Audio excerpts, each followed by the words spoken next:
As America's industrial economy grew in the late 19th century, factories replaced farms, and workers struggled with long hours, low wages, and dangerous working conditions. At mills, mines, and railroads across the country, workers soon began to organize unions. 1870 is an important turning point. The census reveals for the first time that the majority of American men who work for a living work for someone else. So this old America of small businesses and farms is just starting to disappear. By the 1880s, things were moving very quickly and industrialization was underway. There were all kinds of new labor movements popping up. One of the first attempts to create a national labor organization started in 1869 with an umbrella group called the Noble Order of the Knights of Labor. Unlike most other organizations that excluded women and certain types of workers, the Knights of Labor was open to almost everyone. It's essentially a union of unions, and eventually has hundreds of member unions, eventually a membership of almost 700,000 by 1886, 1887, and it becomes a very influential force in trying to compel employers and politicians who have the power to regulate business to get them to adopt more humane working conditions, better wages, shorter hours. The Knights of Labor is designed to protect workers' independence, and it's designed to be open to everyone. There are only 4 kinds of people who are excluded from membership in the Knights of Labor: bankers, lawyers, liquor dealers, and professional gamblers. Though the Knights initially had lofty goals to reform the American economy, its power began to fade in 1886 after a railroad company squashed the workers' effort to strike. As the Knights' role in the labor movement was shrinking, another organization called the American Federation of Labor, or AFL, was gaining strength. It was led by cigar maker Samuel Gompers. Gompers was a key figure, and he kind of stepped away from some of the visionary goals of the Knights of Labor, who really wanted to transform society in a lot of ways. And he said, really, it's about bread and butter issues. It's about short hours, higher wages, better conditions, and that's it. And the AFL was very successful in a lot of ways. Successful and long-standing. After merging with the Congress of Industrial Organizations in 1955, the AFL became the AFL-CIO and continues to be a key force in the American labor movement today.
As I travel around the country, I tell people if you have a job, join a union. And if you don't have a union, start one.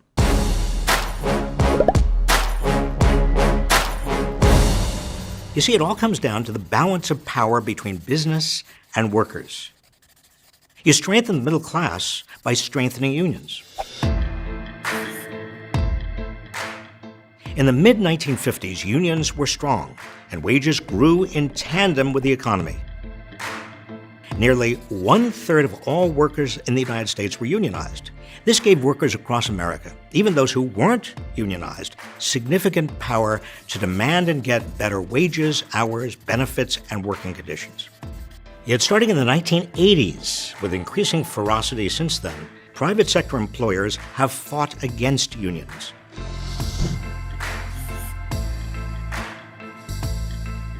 Corporate raiders demanded that companies boost share prices by busting unions and moving to non-union states. Ronald Reagan's administration fired the nation's unionized air traffic controllers and launched an all-out assault on workers' rights, concentrating even more power in the hands of corporate executives. In short, anti-worker corporations and politicians joined together to stop workers from joining together. We now know that as union membership declined, middle-class incomes shrank. The two trends are the exact mirror images of each other. The wealthy and big corporations continued to take a larger share of the nation's wealth, while workers were left behind. Unions balance the power of workers with corporations by allowing workers to join forces to get a fair share. As an individual, your voice is limited, but there is power in numbers. Today, unions are more important than ever to the survival of the middle class. Corporations have tremendous power over our lives, dictating everything from bathroom breaks to health care for millions of Americans. In the halls of Washington and state legislatures, their political power has allowed them to block increases in the minimum wage, roll back workplace protections, and deny workers their benefits. Unless workers balance the power of big corporations, the middle class will continue to get a smaller piece of the pie as more and more wealth goes to those at the top. Unions are also essential to the workplace of the future. Workers must contend with the forces of globalization and technological change. With the stroke of a keyboard, executives can now send jobs overseas. Automated technologies threaten to replace workers in every sector of the economy, making jobs less and less secure. Without unions, workers will be completely at the mercy of these trends. This isn't just a theoretical argument. The tangible, real-world examples of how unions make workers' lives better are everywhere you look. Hospitality workers were able to secure raises and job protections from Marriott, the world's largest hotel chain, because of the power of their union. Disney employees secured a $15 an hour base pay after years of opposition from management.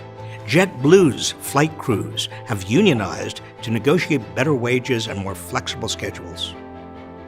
We must continue to expand unions to restore balance to our economy. In 2017, more than 250,000 additional American workers joined unions, and research shows almost 60 million more workers would like to join if they had the opportunity. Public approval of labor unions is at 62%, a 15-year high. That's why powerful corporations and their enablers in government are trying to squash workers by pushing so-called right-to-work laws and undermining health care, workplace safety, and retirement protections. We have the power to overcome these attacks. If you want a better life for you and your children, join a union. And if you want a better America, support unions. What do you think? If you aren't in a union, why not? Let us know in the comments. If you found this video informative, be sure to also watch our video on why right to work is wrong. And as always, be sure to subscribe to this channel for more videos like this one.